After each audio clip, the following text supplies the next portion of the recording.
एक तरफ पेट्रोल और डीजल की कीमतें बढ़ रही हैं तो दूसरी तरफ सब्जियों की कीमतों में भी इजाफा होता जा रहा है। दिल्ली की ओखला बाजार के अंदर ताजरीन का कहना था कि हमें खुद टमाटर यहाँ पर 50 से 60 रुपए के दरमियान मिल रहा है और जब यहाँ से लोग लेकर रिटेल मार्केट में फ़रोख्त करते हैं तो 70 से 80 रुपए में फ़रोख्त हो रहा है। दूसरी सब्जियों का भी हाल कुछ ऐसा ही है। तो इस तरह से ओखला मार्केट हो या फिर गाजीपुर की मंडी या फिर मुल्क के दूसरे शहरों से भी ऐसी इत्तलात मिल रही हैं कि यहाँ पर सब्जियों और प्याज की कीमत में इजाफा होता जा रहा है।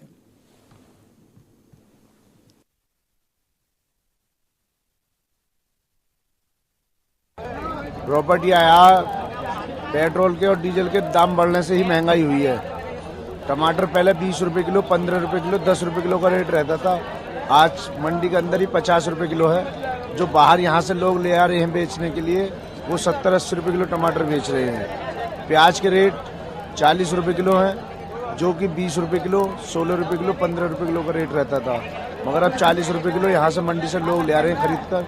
अब लोग बाहर खरीदेंगे कैसे?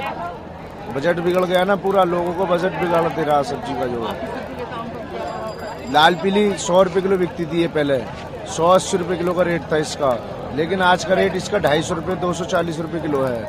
मशरूम का भी 100 रुपये किलो का था, आज 170 रुपये किलो है।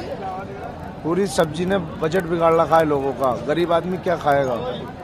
एक्चुअल में मेन रीजन तो वो जो टमाटर, आलू, प्याज का सब हाई है वो इसलिए है क्योंकि जो पेट्रोल डीजल के दाम बढ़े हैं उनका इफेक्ट जो है वो इस पे सब्जी पे पड़ रहा है, क्योंकि ट्रांसपोर्टेशन जो है वो बहुत ज्यादा हाई है। ठीक है, अब जो लोकल की जितनी चीज होती है, हमारा लोकल का कहीं से भी कोई माल आता है तो उस पर ट्रांसपोर्टेशन कम होता है। अब जो माल बेंगलोर से, नासिक से आ रहे हैं, जो कैरेट हमारी 100 रुपए में आती थी, आज वो हमारी कैरेट 250 रुपए में आ रही है।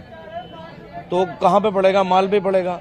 इसमें कोई इन्वायरमेंट का कोई इतना बड़ा रोल नहीं है, क्योंकि अभी हमारे यहाँ लोकल का अराउंड जो 200 किलोमीटर है, 300 किलोमीटर वहाँ का माल नहीं है। सारा माल जो है टोटली बेंगलोर से, आंध्र प्रदेश से, नासिक से आ रहा है। तो ट्रांसपोर्टर बहुत हाई है, तो ये तो रहेगा।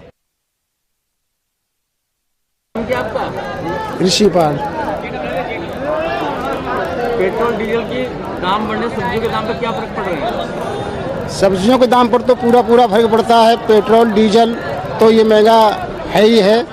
यदि ये सस्ता होता तो कुछ इसमें सुधार थोड़ा हो सकता था। अब हर चीज़ पे तो महंगाई है और महंगाई के साथ साथ हर चीज़ की अपनी अपनी आज़ादी है। हमारा देश सन 1947 को आज़ाद हुआ, तो केवल हमें अंग्रेज़ों से तो आज़ादी मिल गई, लेकिन बाकी इंडिया में किसी चीज़ से हमें आज़ादी नहीं मिली। जिन ज़मीनों में मूंगफलियाँ होती थीं, आज वो ज़मीनें जो है बंजर पड़ी हुई हैं। जिन ज़मीनों में धान होता था, वहाँ वो ज़मीनें आज ककरीली पड़ी हुई है। क्यों? ये ज़मीन को भी अपनी आज़ादी मिली हुई है। तो इसी प्रकार से महंगाई को अपनी आज़ादी मिली हुई है। इस महंगाई से कोई भी आदमी वंचित नहीं है।